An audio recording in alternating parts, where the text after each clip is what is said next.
Hi welcome to Tech Bill Tamil all of you. மனித உரிமைகள் தொடர்பாக தொடர்ச்சியாக பார்த்து வருகிறோம். இதற்கு முதல் நாங்கள் 3 வீடியோஸுகளை எங்களுடைய டெக் பில்ட் தமிழ் எனும் இந்த யூடியூப் சேனலில் பதிவேற்றம் செய்திருக்கின்றோம். இதுவரை அந்த வீடியோஸ்களை பார்வையிடாதவர்கள், அதே போன்று பார்ப்பதற்கு ஆர்வம் உள்ளவர்கள் இந்த வீடியோவில் தெரிகின்ற டிஸ்கிரிப்ஷன் பாக்ஸுக்கு சென்று அங்கே நான் வழங்கிய லிங்கை கிளிக் செய்வதனூடாக நீங்கள் வீடியோஸ்களை நேரடியாக பார்க்கலாம். இது தவிர டெக் பில்ட் தமிழ் எனும் இந்த யூடியூப் சேனலின் பிளேலிஸ்ட் அந்த ஃபோல்டருக்கு சென்றீர்கள் என்று சொன்னால் அங்கு ஹியூமன் ரைட்ஸ் எனும் இன்னும் ஒரு கோவை இருக்கிறது. அதனுள் உள்நுழைந்து உங்களுக்கான வீடியோஸுகளை நீங்கள் பார்வையிடலாம். இனி சைரஸ் என்றால் யார், சைரஸ் உருண்டை என்றால் என்ன என்று சொல்லி நாங்கள் பார்க்க இருக்கிறோம்.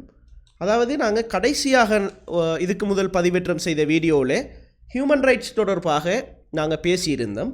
அந்த வகையில் இந்த ஹியூமன் ரைட்ஸ் எப்படி இவேலுவேட் ஆகி வந்துச்சு, அதாவது எப்படி தோற்றம் பெற்று வந்துச்சு என்கிற வரலாறுகள் தொடர்பாக நாங்கள் மேலோட்டமாக 10 விடயங்களை அடையாளப்படுத்தியிருந்தோம்.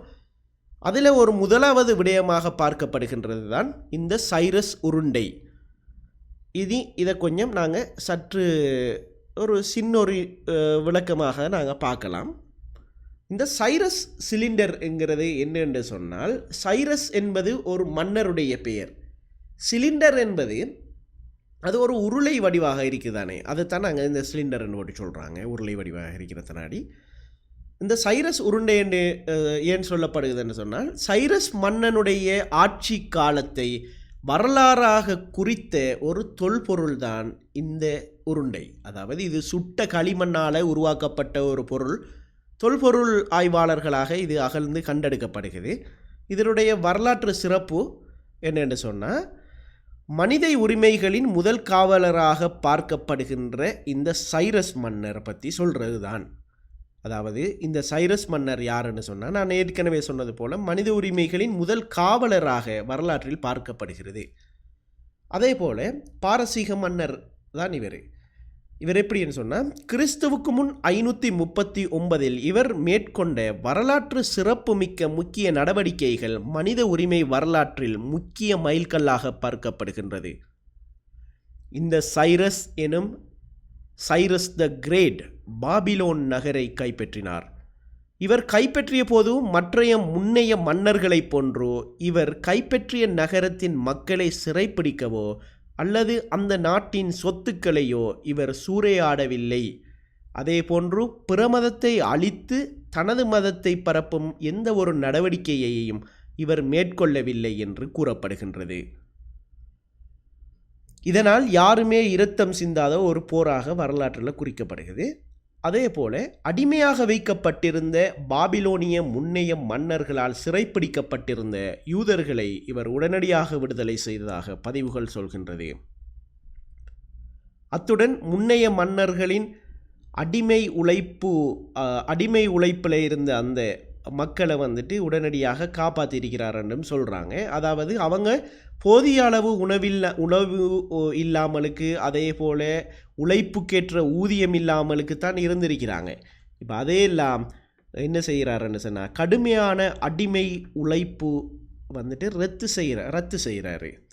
அதே போல் அவர் இன்னமும் என்ன செய்கிறாருன்னு சொன்னால், விடுதலை செய்யப்பட்டவர்கள் தங்களது சொந்த நாடுகளுக்கே செல்லலாம் என்றும் அனுமதி அளிக்கிறார். அத்துடன் உங்கள் நாடுகளுக்கு செல்கின்ற நீங்கள் உங்களுக்கே உரித்தான அல்லது நீங்கள் விரும்புகின்ற மதத்தை நீங்கள் பின்பற்றலாம்.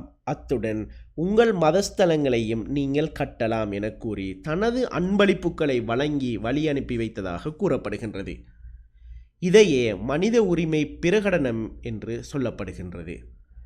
இந்த கல்வெட்டு, அதாவது அந்த காலத்தில் கல்வெட்டுகள் இல்லாததால் சுட்ட களிமண் உருளை வடிவிலான ஒரு பொருளில் வரலாறாக இது பொறிக்கப்படுகின்றது. இது சிலிண்டர் வடிவில் உள்ளதால் சைரஸ் சிலிண்டர் என்று நான் ஏற்கனவே சொன்னது போல் இந்த சைரஸ் சிலிண்டருங்கிற பேர் இதில் தான் தோற்றம் பெறுகிறது. அது எப்படி என்று சொன்னால், அந்த சைரஸ் சிலிண்டரை பற்றி சொல்லும்போது அக்கால வழக்கில் இருந்ததாக நம்பப்படுகின்ற அக்காட்டிய மொழியில் கியூனிஃபார்ம் எனும் எழுத்து வடிவில் பொறிக்கப்படுகின்றது.